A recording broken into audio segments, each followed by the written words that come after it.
Í fréttaaukanum í kvöld á að leyfa staðgöngumæðrun á Íslandi.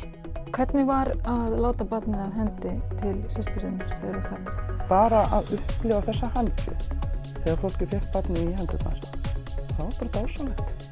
Thorvald Stoltenberg, fyrrverandi utanríkisráðherra Noregs, leggur til nána samvinnu Norðurlandana í utanríkis- og öryggismálum í nýrri skýrslu sem kynnt var á þriðjudag. Hann framsýnt gamli maðurinn.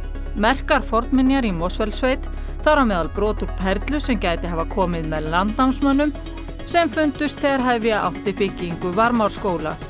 En við byrjum á þeim lagalegu, siðferðislegu og tilfinningalegu álitamálum sem fylgja staðgöngumæðrun.